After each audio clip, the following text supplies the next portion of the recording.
Hello. So in this video, we are going to continue with the Pong tutorial. So I'm going to start by creating the paddles. That way we can have the ball bounce against the paddle and then move it over to the other side of the screen to hopefully score some points. So kind of like how we set up the ball with making it an object that then has these specific properties in it, I'm going to do a very similar thing for the paddle.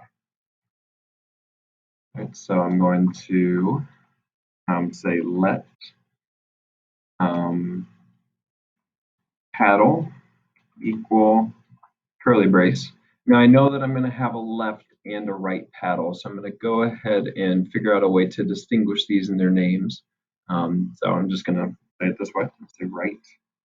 And I'm going to change the letter P to a capital P to follow camel case rules. All right, so let right paddle equal an empty object here. All right, so then I'll say right paddle dot x is going to be equal to, let's say, 400 minus 10. Now I obviously could have typed 390 here, but I can use a little bit of math just to make things a little bit clearer in my head, because I know that the canvas is 400 pixels wide, so then I can just adjust backwards by 10. Then right paddle y is going to be equal to 200, so I'll have it start basically in the middle of the screen. And then I'm going to do width. So right paddle dot, I'm actually going to say height. Because the width is actually going to be really, really small. So have the height be maybe 40. And then I might as well just make a property called right paddle dot width equal to 5. All right, so I have the object defined with all of its properties. So then I will go in and figure out a way to actually draw it. So kind of like I did with draw ball, then I'm going to make a separate function called draw paddle. I know I could right away go in and do exactly the same kind of a thing. I'm just drawing a rectangle, but I'm thinking ahead a little bit, and I know that I'm going to have a right paddle and a left paddle. So I'm actually going to do something with these parentheses here. Now with draw ball, I didn't have anything in the parentheses because there was only one ball. So I didn't really need to know which one I was talking about. But with draw paddle, I am going to have different paddles, and I can be more efficient by saying which paddle it is that I'm trying to draw, because eventually I'm going to have a left paddle. So in the parentheses here, I'm going to use the very generic term paddle. And this is temporarily going to represent which of the two paddles I'm talking about. And so how do I draw a paddle?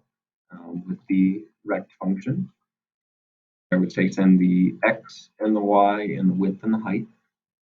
So that's going to be paddle dot x, paddle dot y, paddle dot width, and paddle dot height. All right, so it's kind of good that I did go ahead and make that width property there. So notice how this, it's almost, you might be thinking, well, I didn't make that variable. I don't have let paddle equal. That's because we're going to see in the next spot how I've almost renamed the variable.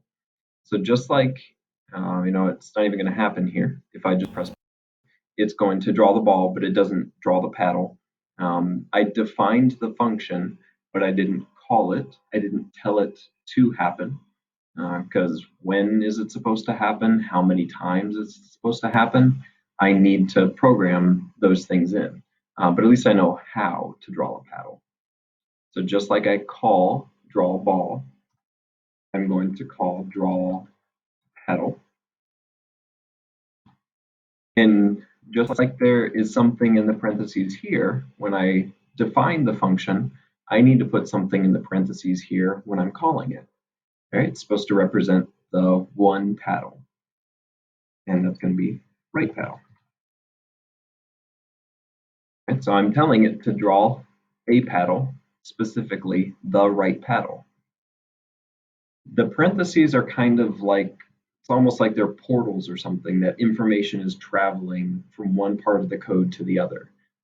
So the information of that I want to draw the right paddle starts on line 25, but then it moves, it gets transported down to line 32 here, and that thing is now renamed temporarily into paddle. And then I can use the code down here. And then the word paddle, that variable name actually gets destroyed almost immediately, and right paddle still exists. All right, so this whole paddle idea is really just a temporary renaming in order to do whatever it is that I'm doing down here. All right, so that should at least get the ball and the paddle to show up. All right, so in the next video then, we're going to start to get some of these things to move around.